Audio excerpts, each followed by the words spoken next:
Hello. On the Tuesday the 23rd of March 1847, Major William Armstrong, the Superintendent for Indian Affairs for the Western or Indian Territory, now known as Oklahoma, hosted a gathering in the small timber agency where he lived, at Scullyville in Oklahoma. Those in attendance were invited to contribute to a fund for the relief of the starving poor of Ireland. This was the country in which Major Armstrong's father was born. Money was received from a number of missionaries and traders, but by far the most remarkable donation to the fund was the money collected from the chiefs of the Choctaw Nation. My name is Turtle Bunbury. I'm a historian based in Ireland, and I first came across this story as a tiny footnote in a history book I was reading about Ireland's Great Hunger, or Great Famine as it's variously known.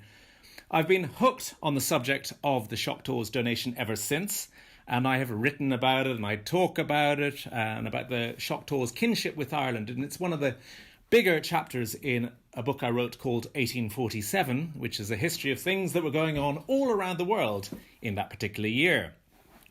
In 1847, the Choctaws donation was forwarded to the Memphis Irish Relief Committee and then onwards from there to the General Irish Relief Committee of the City of New York, making its way ever closer to Ireland. The chairman of that committee quickly realised the good news potential of this donation, and a press release went out in Ireland in which he applauded the children of the forest, our red brethren of the Choctaw Nation, as he called them. Even those distant men have given their cheerful aid in this good cause, though they are separated from you by many miles of land and an ocean's breadth.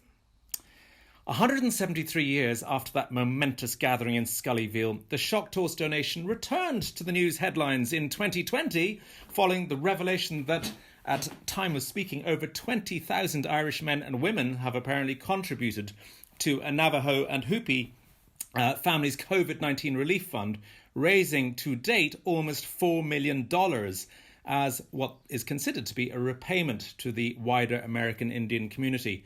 It's a beautiful circle and a positive story in today's sometimes rather gloomy world, just as the story of the Choctaws donation cheered people up back in 1847.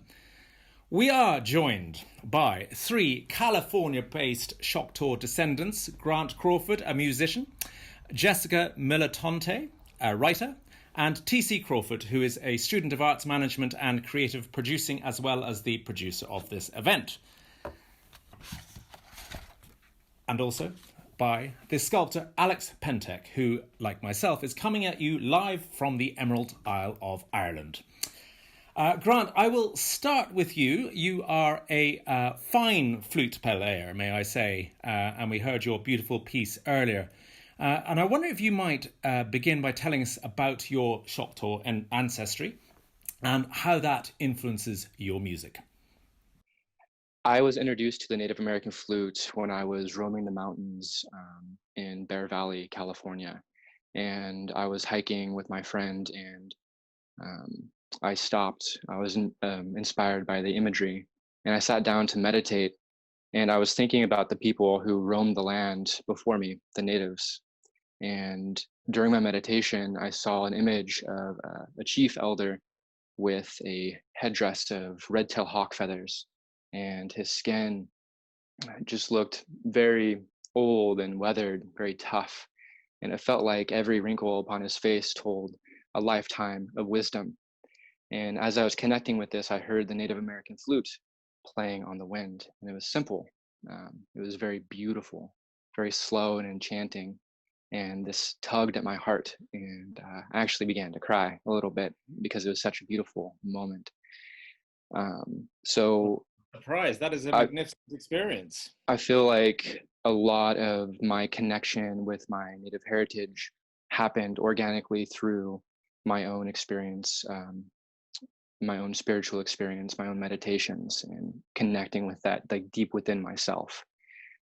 My grandmother used to bring us to powwows when we were young, and so a lot of the imagery that I saw was of Native Americans dancing, chanting, playing the flute. And I always really enjoyed that, though I didn't quite understand when I was a kid. As I got older and I was introduced to the flute, that's when I started really kind of diving deeper into my heritage. And fortunately, my mother, she was really into ancestry, so she would do a lot of research with my grandmother, and they'd kind of like nerd out on finding out who our relatives were and what they did. And she found out that some of our early relatives were actually uh, Choctaw code talkers during World War One and World War Sorry, Two. Choctaw code talkers? Code talkers. Yeah. So during the war, they would use their native language to speak in the military and send messages across to behind enemy lines. So if they were intercepted by the enemy, they could not decipher what was being said. Excellent. That's another bond between the Irish and the Choctaw, because that would have happened. The Irish language as well was also used as for really? codes. That is a very fascinating story, and I can understand why you got hooked on the whole musical experience with it is yeah, and to have felt the ancestry deep within you, very deep within you, clearly. Music is obviously part of the Choctaw tradition. Do we know how far back it goes, or what it involves, or what instruments the Choctaw played? It's known that the flute was around for a long time in the Choctaw tradition, but it was a different flute than what the typical Native American flute is known today. The flute that's known today is a 5 or 6 hole plains flute, which is a little bit further west than the Choctaw were. The Choctaw flute was actually made out of river cane, and it was traditionally made with 2 holes at the end. There was a little piece of river cane covering the hole that you blew into, and it would actually vibrate and create the sound. So they would use the bottom 2 holes to play, and then they'd cover the very base of the flute to change the pitch. And that was mostly used with the medicine men of the community and the holy men of the community. And so the flute wasn't really played too much out of leisure.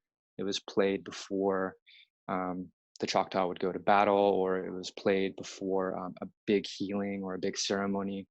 And so the current Choctaw flute maker is Presley Byington, and he makes traditional Choctaw flutes, but he says that he rarely plays them. The flutes that he makes mostly and plays are the 6 hole flutes. So the plains flute is actually what I have picked up and what I have learned how to play. And I have never played a traditional Choctaw flute, though that would be a very special experience. Okay, an ambition of yours, I hope. Yes. Good man. Yes. Okay, I listened to a beautiful piece that you played called the Totem as well. What that was on? Yes. What was that played on? Sorry. So that was a plains flute. It was actually this flute that I received as a gift from one of my friends. Okay. And it's in the key of E minor. And that's the song I actually used for the collaboration between Macdara and I. Well, that's what I was going to turn to next, because we are, of course, gathered to talk about that collaboration, that ongoing collaboration between the Choctaw Nation and the Irish Nation, which has been going on ever since the gift of 1847. Not just carrying onwards, they seem to be getting deeper and deeper as this event is further deepening it.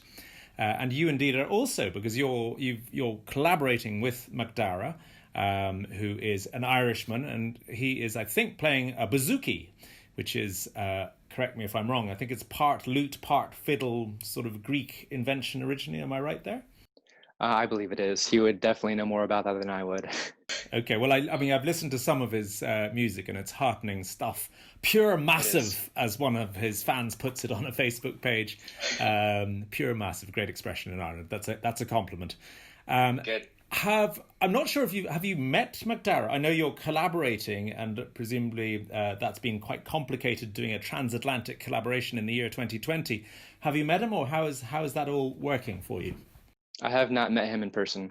I was set to go to Ireland before the COVID pandemic happened, and I was looking forward to meeting him, but I'm still honored to be collaborating with him. I've only seen him through FaceTime interactions and a lot of Facebook Messenger messages. Okay, right. And you've started your musical collaboration? Can you do that through the medium of Zoom or Facebook? Yeah, definitely. With today's technology, we both have our own music software. So I will record a piece, and then he'll plug it into his software, and he can hear it through his headphones, record over it, and then he'll send me back the isolated piece that he recorded, and then I'll mix it in with what I'm doing. And it's kind of like a back and forth collaboration where we tie it all together in the end. And how is that?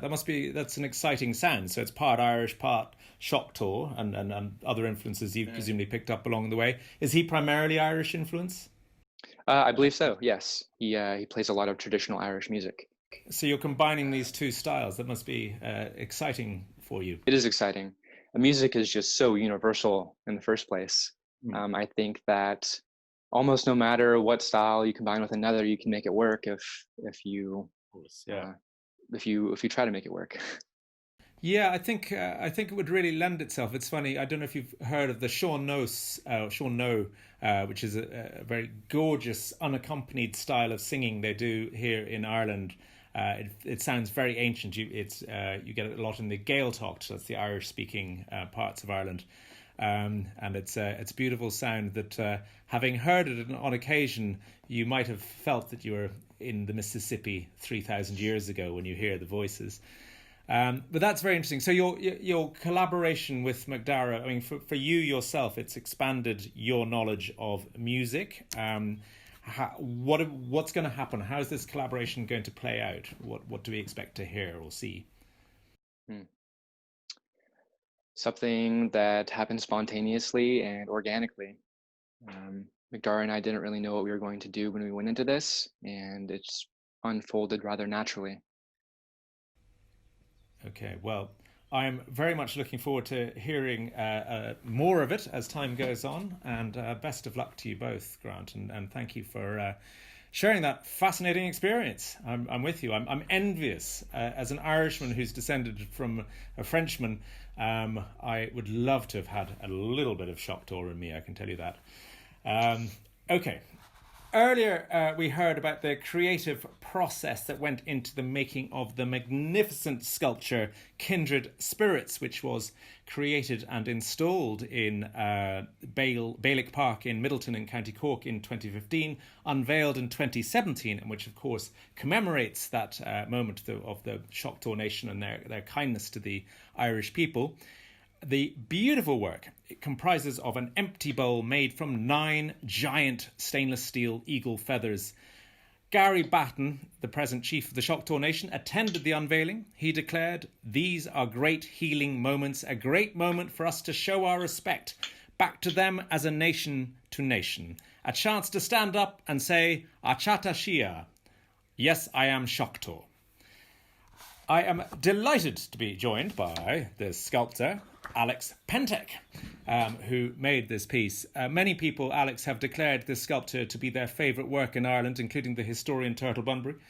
It is a magnificent piece. I think the sculpture itself has done an enormous amount to cement that bond between the Choctaw and the Irish. I know you've talked a little bit about the background of how you came to be involved with the Choctaw story on what we saw earlier, but I know it was to symbolise loss and hope and kindness you mentioned. Can you give us a bit of background about what it means to you to see this evolution of the story unfurl constantly? Hi, Turtle. Thanks. Very kind words. So it's great to be here and talk about this. The PowerPoint presentation I put together kind of just unwraps some of the process and some of the background behind the work. I suppose to answer your question, how did I come across the history? Is that what you're asking? How did I learn about that? Yeah, I'm definitely interested to know. I know, you were looking at, they wanted to go into the idea of international generosity and things like that, but you are the guy who homed in on the Choctaw, and I'm fascinated to know at what moment did it occur to you that you could create 9 feathers and stick them around and produce that masterpiece? Yeah, those moments are very difficult to define.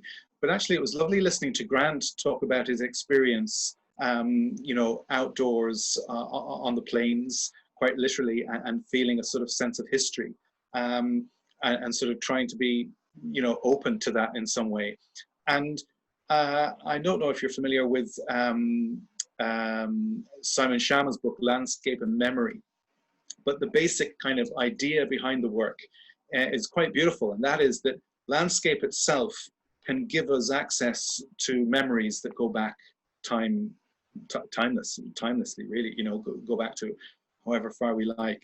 If we can read the landscape in the correct way, if we can look at a mound of earth and go, well, actually, that was a castle, in medieval times, and there's a way of understanding the landscape. So his idea is beautiful, and that is that history actually embodies itself physically in the landscape. And so a trained eye can like yourself, can look across that and say, well, here's where there was a settlement or an ancient wall or what have you. And I'm a great sort of, I suppose, believer in our own visual intelligence as well as people.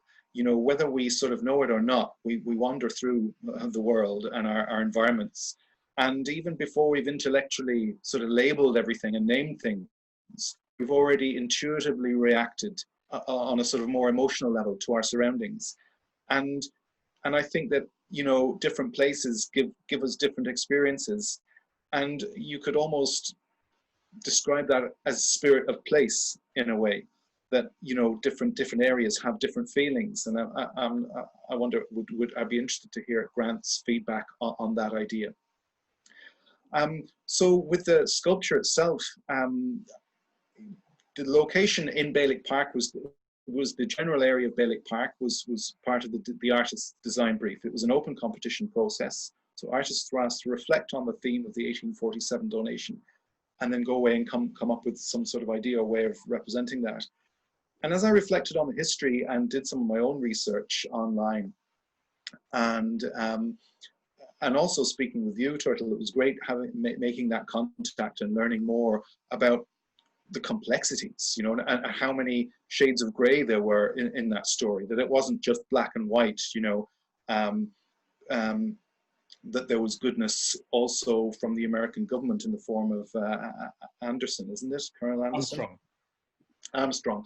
And so I was amazed at that. So what I wanted to try and do as I kind of learned more about the history was I sort of realized that, the Trail of Tears story is unimaginable. To be with family members and to see them pass away and be powerless, to help.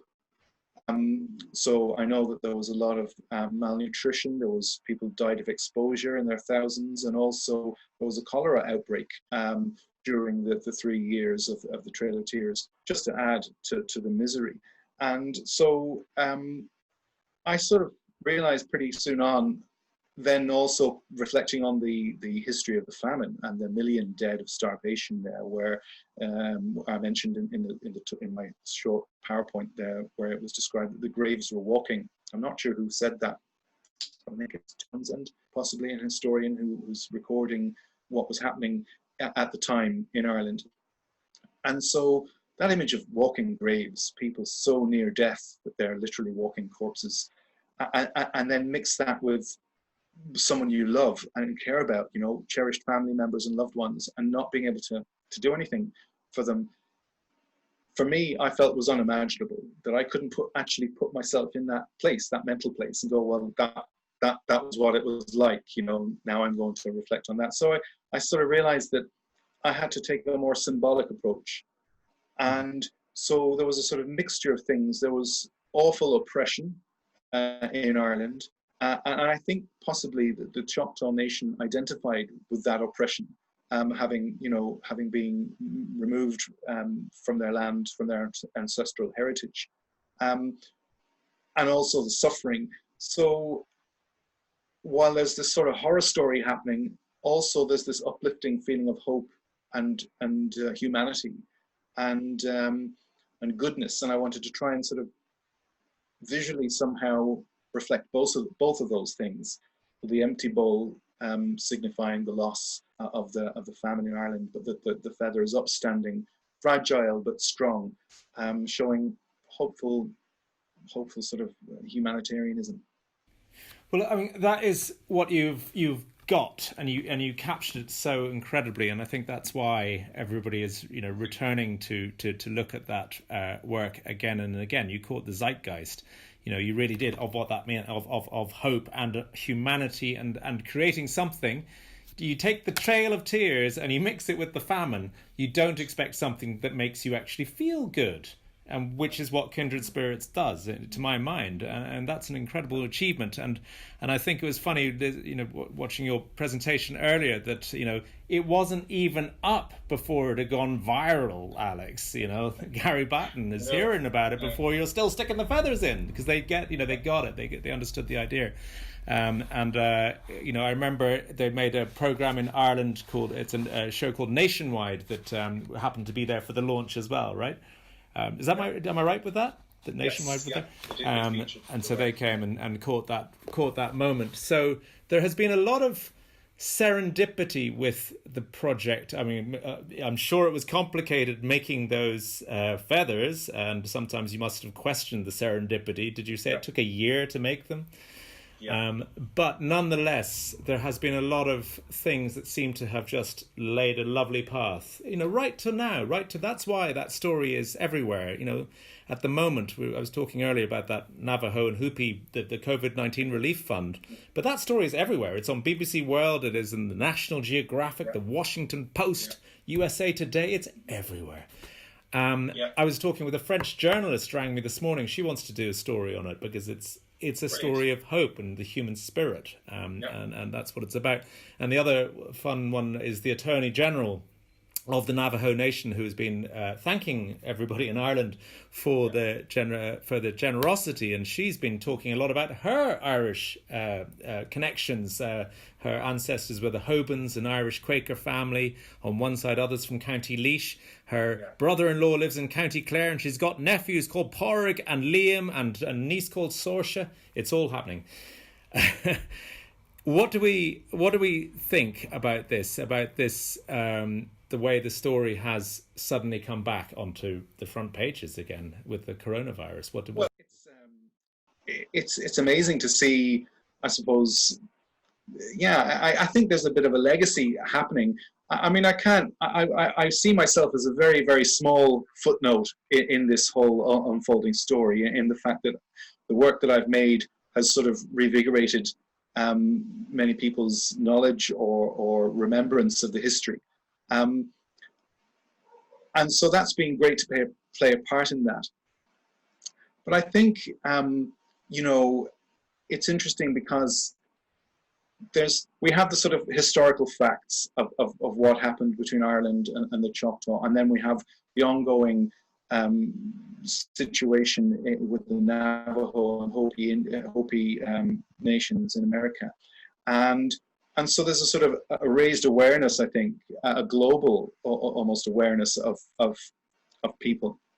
And Ireland, I think, has always been pretty sort of clued in to that. Ireland has a good reputation internationally for making donations and for understanding suffering. And I think we have, as a nation, first-hand experience.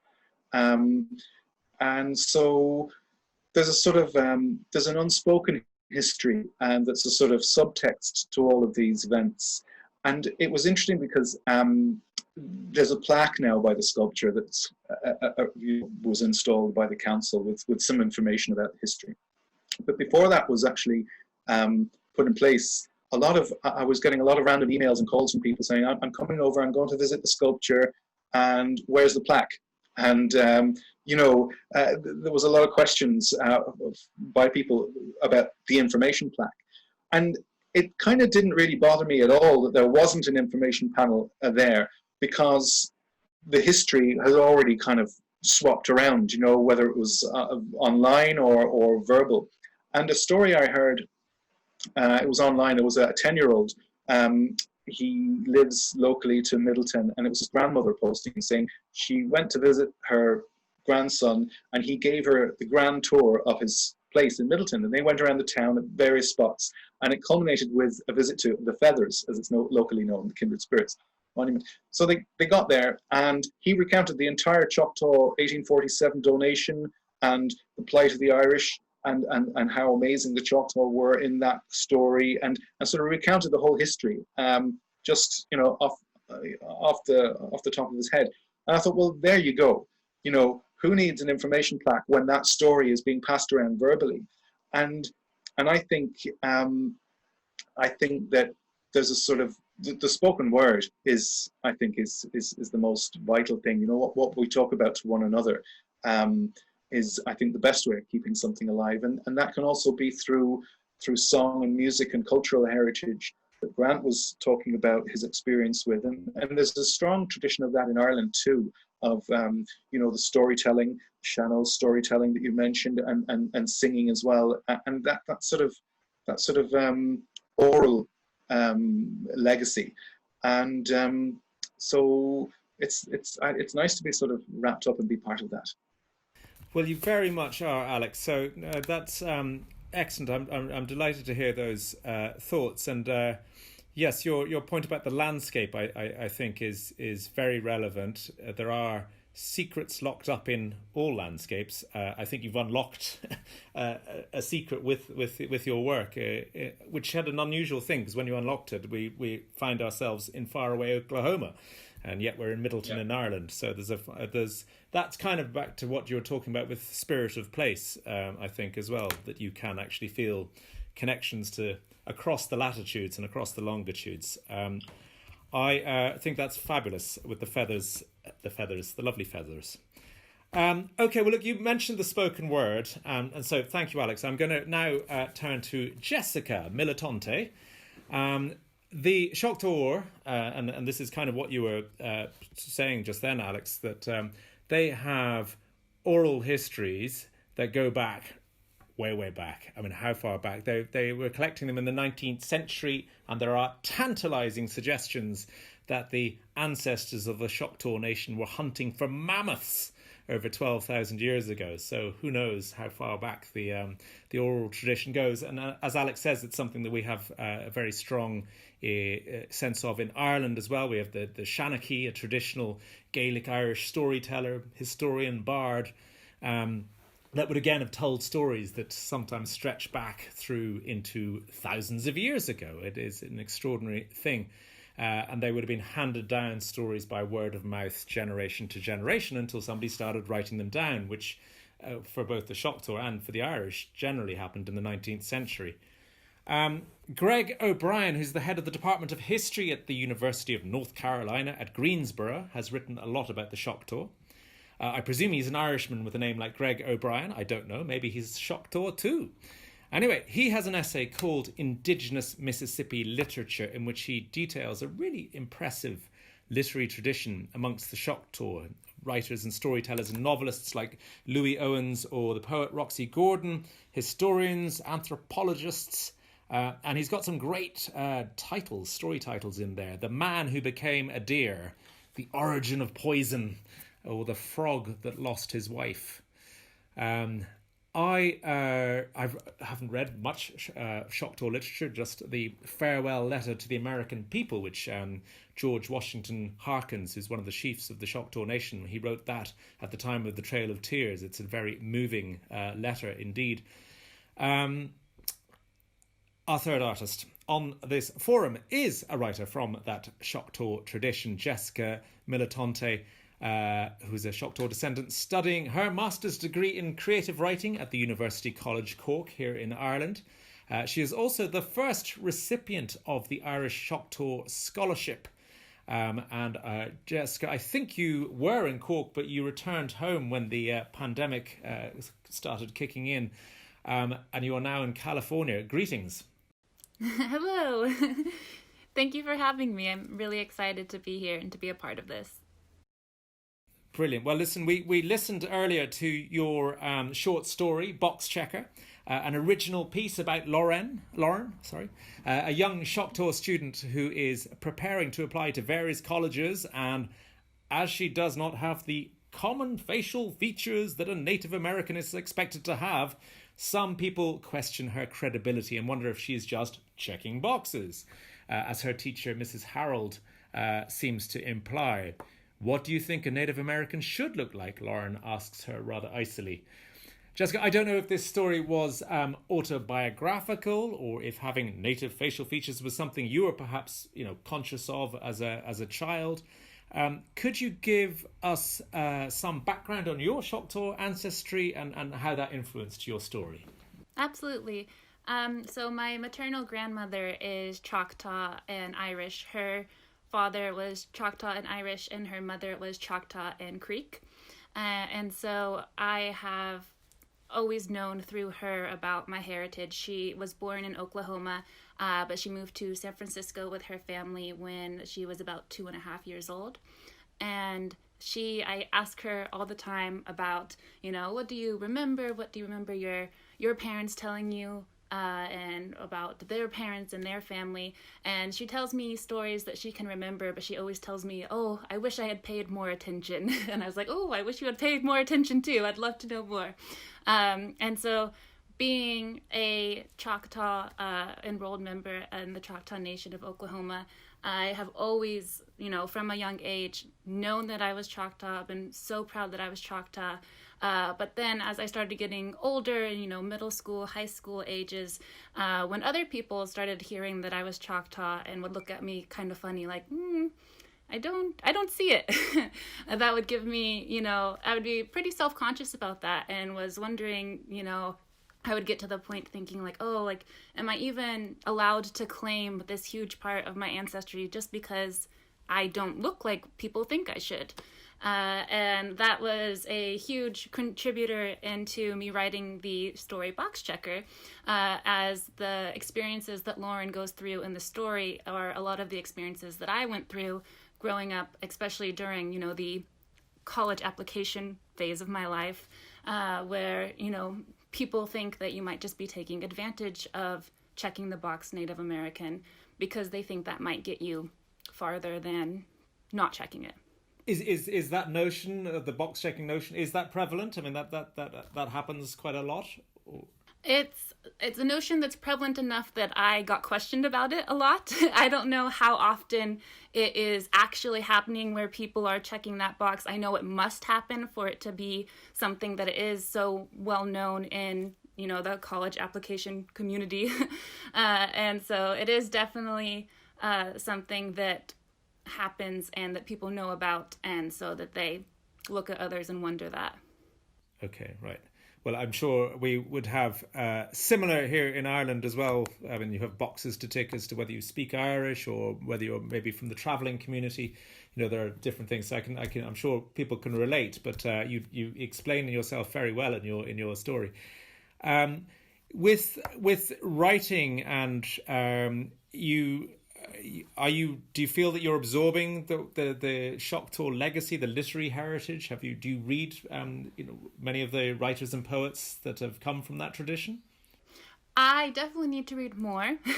I grew up really loving the young adult genre of novels, and I'm trying to make myself push out of that genre more. It's one that I love writing myself. I feel like it's such an important time in people's lives to be exposed to different characters and to empathize with people in different situations, which I think novels are a great way to do that. And so I definitely want to check out a lot more of the Choctaw writers and poets as well. And hope to one day join them and be in that genre myself. No doubt you will. I mean, you also, because you are also reasonably unique, I suspect, being part Irish and part Choctaw. I don't know how many of them, there must be some, but have you met many people who have the same heritage? Growing up in California, I was meeting a lot of Native Americans, but not necessarily a lot of Choctaws. And so it wasn't until I got into my undergrad in college that I finally met someone who was Choctaw who wasn't from my own family. And so it was really cool to meet her. She was from Chicago.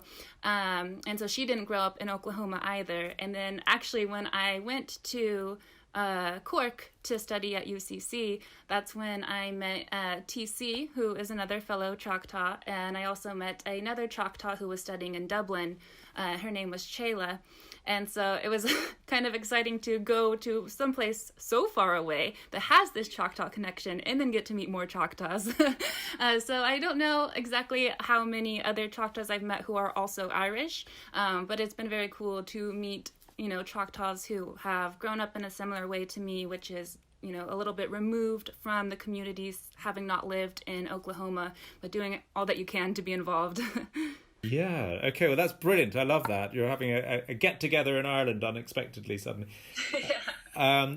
So to get the chronology in motion here, had you heard of the Choctaw donation, the one in 1847, had the gift, or was that something you'd heard of, or when did you learn about that?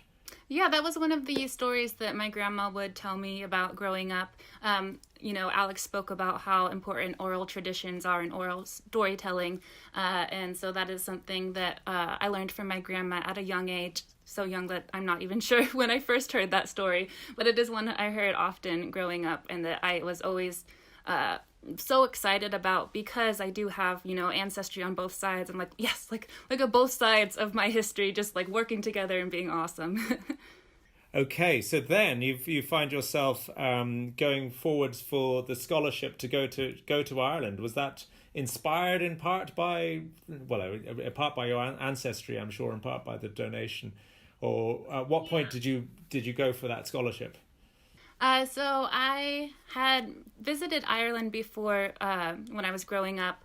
I got to study abroad at Oxford, and so I was very close to Ireland, was able to hop over on a plane and visit and, absolutely fell in love with the country, how beautiful and how green and how friendly everyone was. And so I had always known that I'd wanted to spend an extended amount of time in Ireland at some point in my life. And after I graduated from high school, I taught English in Japan for about 7 months, and then I came back to California and I taught second grade for 2 years here. And that's in February of last year is when I started thinking about, I still really want to go to Ireland at some point, and I was thinking about getting my master's, and then it wasn't until April of last year that, just scrolling through Facebook, I follow the Choctaw Nation on a lot of different social media accounts, and I saw an opportunity for Choctaws to study in Ireland to get their master's degree, and I was like, this is perfect. This is exactly what I want to do, what I was looking for, and so that's what led me to signing up and putting my application in. Paching, okay, there's more serendipity for you, you see? It's everywhere. Okay, well, that's wonderful. Then when you got here, you then, so you arrived in 2019? Yes. Yeah.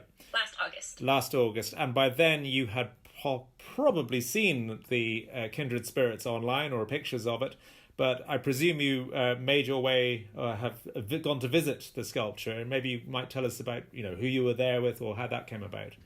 Yeah, the very first time I went, my mom came with me when I went out to Ireland in August to kind of help me get settled and check out the space that I was going to be living in. And so the very first thing that we did when we got there was to go and visit the Kindred Spirits sculpture. And I brought my Choctaw flag that I have with me because I wanted to get some pictures of me there with my flag and with the sculpture and just kind of, seeing everything come together with the scholarship. So I was there with my mom, and it was, a kind of overcast day. We were the only people there, and we just spent, a long time there, probably a little too long. People probably looking at us and wondering what we were doing, but we were just, standing in the middle of the feathers and just feeling the history of what led to this moment and, how I got to be there because of this wonderful connection between the two nations. And it was really incredible.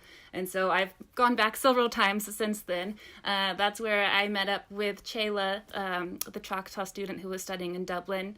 And then my brother came to visit me in January of this year. And so I took him there too. And so been there a couple times, and every time it's just like the first time is just amazing.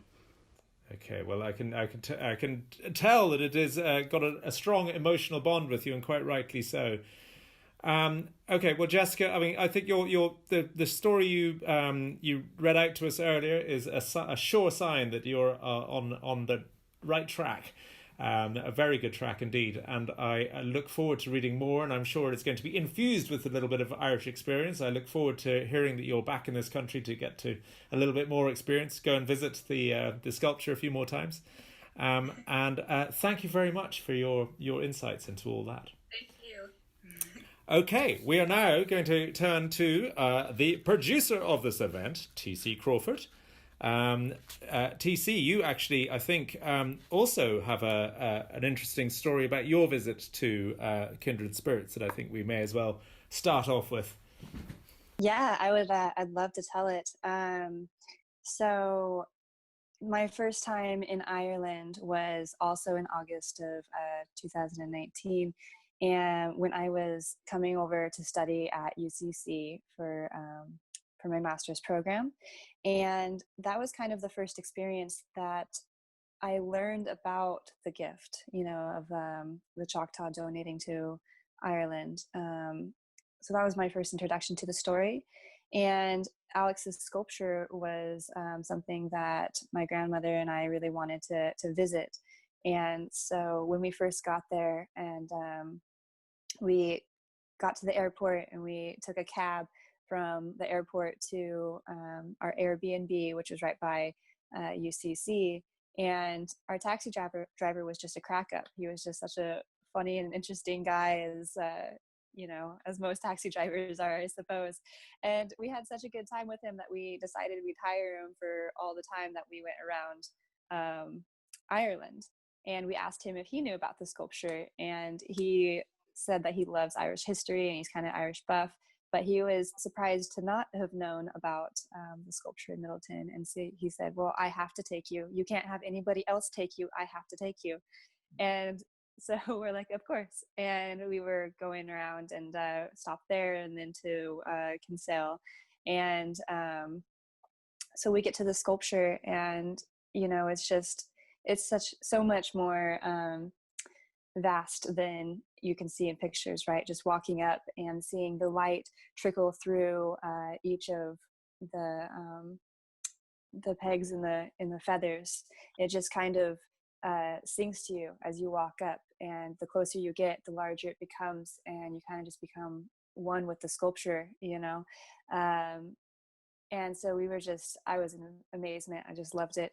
And it was also kind of an overcast day, but the sun was peeking out, so it had that very magical atmosphere. And while we were there was this other woman who was sitting on the hill. She was sitting by herself and presumably meditating. And my taxi driver, being the crack up he just prances on over to her and says, "Do you know about the sculpture? Can you tell me more about the sculpture?" And I thought that was a little invasive, but that's okay. And so it turns out that this woman, she's close to my age, maybe a little bit older, and she was currently living in, I believe to be New Mexico. And she is of Irish descent. She long lineage of Irish heritage, and she was the first generation to be born outside of Ireland, and she was born in America. And so while working in New Mexico, she works with Native American tribes in their healing process, and a lot with ceremonial healing ceremonies, right? So it was just very surreal to us both being at that sculpture at that time. And, she said that she had with her a braid of ceremonial sweetgrass. And I meant to have it here to show up, but I don't have it. And she says she doesn't know what compelled her to bring that across the seas and have it with her on that day of the sculpture, but she knew she had to bring it. And talking, between each other, she said that she wanted to gift me the sweetgrass as a thank you from her ancestors to my ancestors. And so we were just standing side by side, and she handed it to me, and I have a picture of it somewhere. And that moment was so powerful. It really connected me, and to take ownership of who I am and my heritage, and whether I was connected to owning the identity of Choctaw then. It was in that moment, it really just solidified it. And it was such a powerful moment, I think, for the both of us, when she just said that I give you this in honor of your ancestors and thanks from my ancestors. And it was, yeah. So that was my first experience with Alex's sculpture there. Well, there we go. Another mind-blowingly powerful experience. Okay, these keep on racking them up. My gosh. Okay, well, I can understand how that would have had a very profound impact on you. Isn't it amazing, all these stories that keep on coming around? I mean, I don't wish to use the word serendipitous too much, but really, it is quite extraordinary. Wow. Okay, so you've then... sorry, when was that? That was last year, 2019? Yeah. Yes. Okay. So at which point did you then decide that I better do something and try and run a festival, the Half Moon Festival, which was your concept? Yeah, so the festival as a whole is part of our program at UCC. So that's part of our dissertation, and there's 10 of us in the cohort, and we each are a producer of a body of work. We're bringing other artists in. And so as I came to Ireland and really started searching more about the Choctaw-Irish relationship and taking this ownership and pride and wanting to bring this interconnectedness of how that one interaction years ago has just kept sparking these new connections and these new ways of meeting people and collaborating. So I really wanted to hone in my energy on that. And it just all fell together from there. You know, I contacted Alex, and we had an amazing talk just in the sculpture factory, and that was really powerful and energetic as well. And then he turned me on to yourself, Turtle, and we've had several great talks as well. And then Jesse, you know, being the first recipient and doing a little article in the paper that I just so happened to see, and that's how we linked up. I searched her out through there. And then Grant, a Native American flute player who I've personally know. And then with Macdara, who is a sibling to one of the other producers, and they have beautiful long lineage to Ireland, and their first language is Irish, and their second is then English. So Pax and I, the other producer, we really sat together and we're like, wouldn't it be great to get some musicians together? And that's kind of where it started, was with Grant and Macdara. And I personally knew the Native American flute player, and it was going to be quite adventurous to go and find other Native American players, musicians in that time frame. So we were talking with Pax, and he said that his brother, out of all of the musicians that he knows, and they're all very valid and willing, but he thought that his brother Macdara might be the perfect individual to participate in this collaboration. And so that's where this really started, with not just honoring the gift and the Choctaw helping out the Irish, but the equalness in Ireland and the Choctaw, and everything that good that has come since and continues to come. And we're forming these connections right now, but you know, for the first time, you're meeting Jessica, and Alex, you're also meeting Jessica, and Grant, you're meeting everybody here for the first time. And so what's going to come from that in the future, I think, is just really exciting. Yeah, I think that is it. I mean, I think, and I hope you can hear me okay, because my connection went a little wobbly there. But I think that's what it is. You're further educating. You're keeping that alive. Those the oral tradition being part of it. But I was reminded about when, after the Trail of Tears, when that first happened, Frank Armstrong, who's the brother of Major William Armstrong. He managed to persuade Washington, D.C. to give him enough money to set up various, well, three churches for starters over on the other side that were to become schoolhouses until actual schools could be completed. And they were set up at the request of the Choctaw chiefs. And they were paid for. The construction was paid for. I know Washington put in some money, but the rest of it was put in by the Choctaw themselves in return for the money that they were given for the land exchange. There is an argument there that the Choctaw Nation had the first publicly funded school system in the United States. I think the point is that the Choctaw have always wanted to have their children educated. They saw education as necessary to surviving in the white man's world that was encroaching upon them. And Choctaw Isaac Garvin, who was one of the principal chiefs of the Choctaw at the time, he declared, "I say educate, educate, or we perish." And I think you're continuing that tradition in your own way with this event. I mean, you all are with your various things, aspects to it. I think they're very powerful stories. It's interesting that you bring up the schoolhouse, because I was going through some of my genealogy that my mom's orchestrated for us, and I came across this autobiography from my I want to say it's my great grandfather. There could be another great in there, Harrison Fraser, who lived in Oklahoma around that time. He was born in 1879, and he kind of talks about how there was one structure, and it was kind of used as the courthouse, the church, and the schoolhouse. And then he goes on to say, I'll read a little excerpt here, and this is what he wrote about the jailing, or the court, right? So he said, Indians who were arrested for any violation of the law would go there to stand trial. If they were convicted, they would take 39 lashes on bare back and come home. Under the Choctaw law, the penalty for most crimes was 39 lashes on bare back. Some would run as high as 50 lashes on bare back.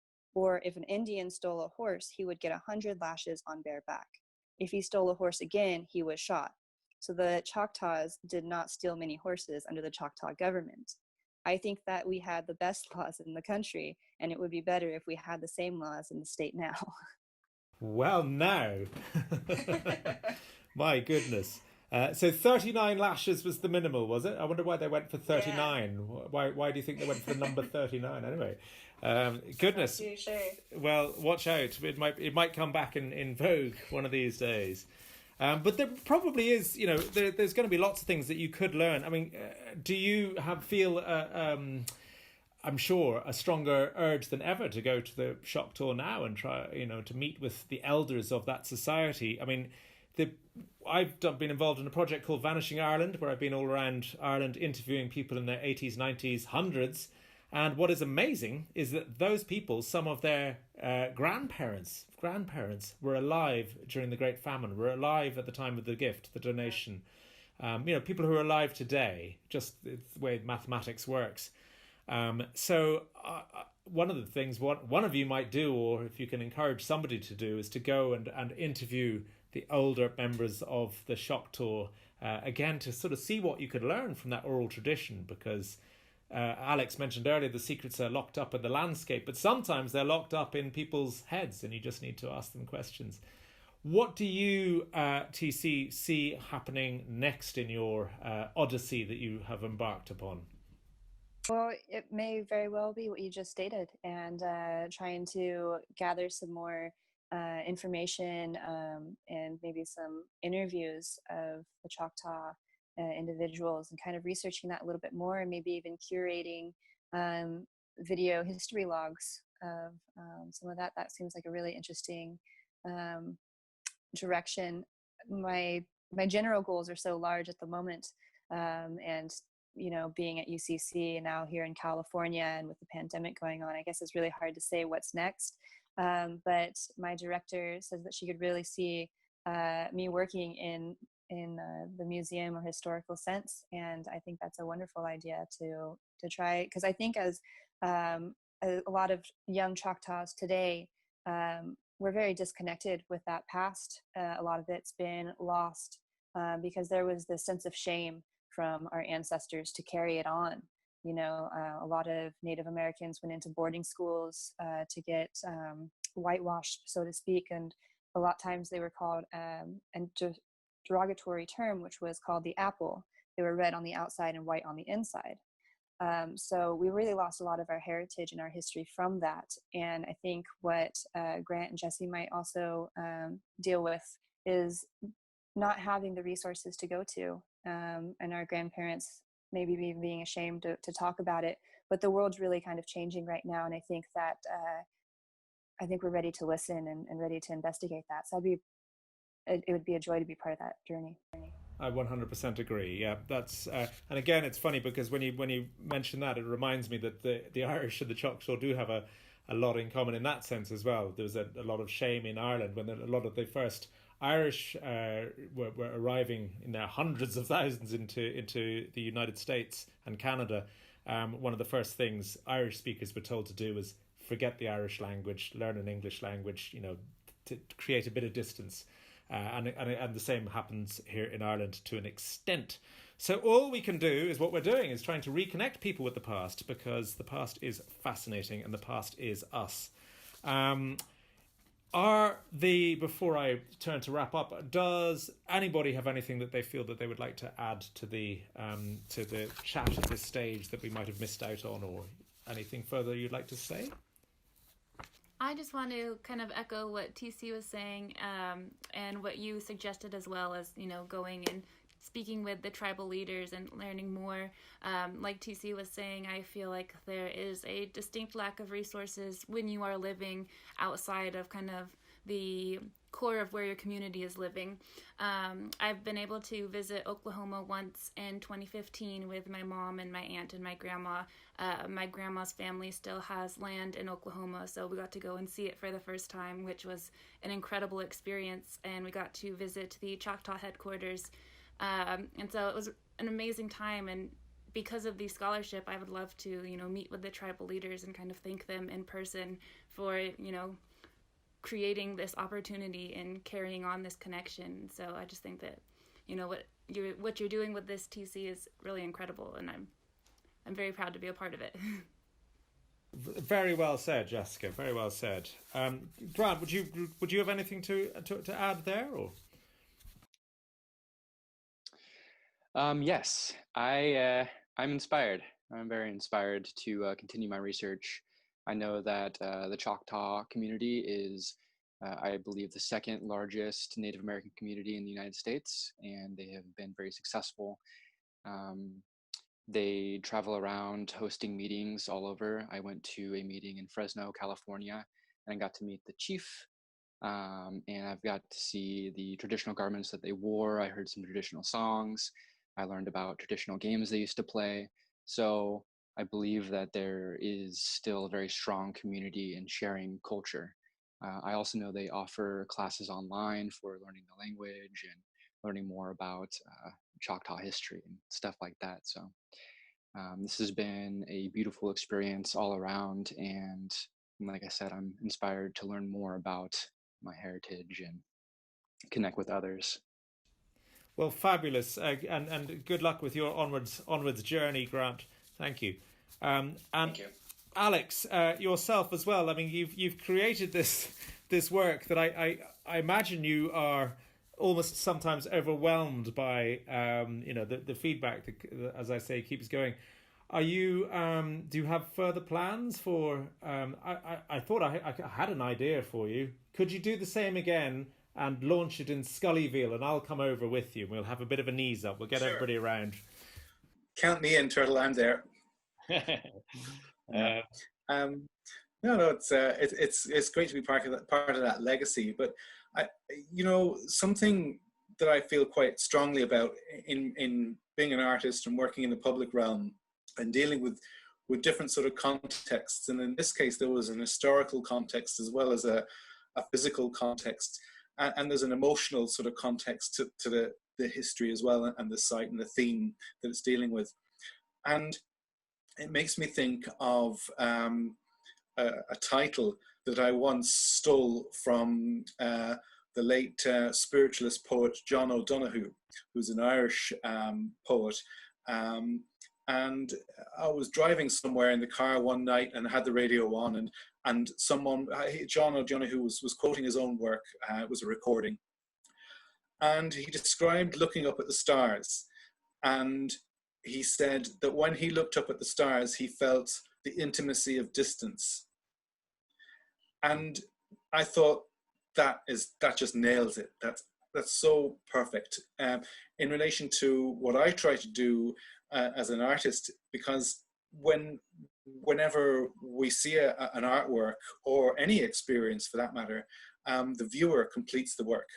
We're at the heart of the work.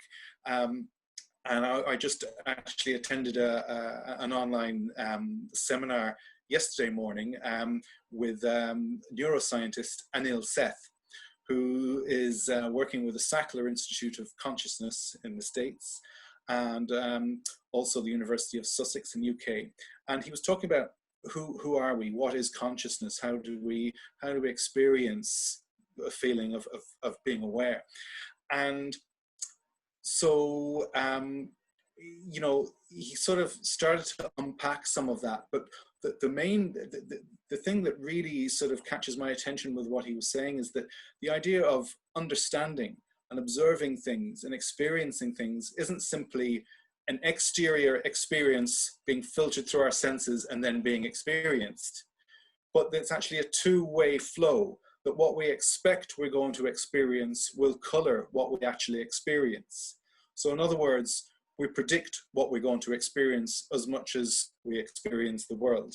And a sort of way of synopsizing that is that we perceive the world not as it is, but as our brains predict it to be, which puts the viewer and the experiencer as part of the whole picture. So that when someone comes and stands at a piece of sculpture and has an experience, they're also they become part of the work.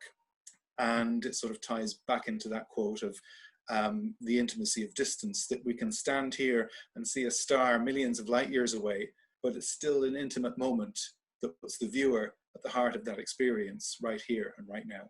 So I think that I sort of maybe went off track slightly, but I think this history and the sort of the sort of stories that we're talking about, you know, are completed as they're retold and sort of experienced by people directly in this moment. So that's sort of my tuppence worth. Very gorgeously put, Alex, and you didn't go off track. And in any case, it's always better to wander, isn't it, to go into faraway lands. That's really, you know, very lovely concept. I like that a lot. Well, look, you know, we've heard some powerful stories from you all. Grant hearing the flute on the wind, and Alex feeling the feathers taking shape in his mind, the intimacy of distance. Jessica, the first recipient of the scholarship to Cork, and her visit to the statue, and TC's visit to the statue, and her braided sweetgrass, and how that's all led to these things. It is, you know, it is this circle, an ongoing circle. I like the fact that that it is a circular shape as well. It is emotional. It has that at its core, and it is beautiful. It is historical, and I think it is. You know, it's a bond. The bond between our two countries is our two nations is deep. It is not made by war or greed, but it is created by generosity and kindness, and that's something that planet Earth needs plenty of in the 21st century. I thank you all very much for giving me the time here in the depths of County Carlow in Ireland. I've very much enjoyed talking to you all, and TC, well done you for organising the event.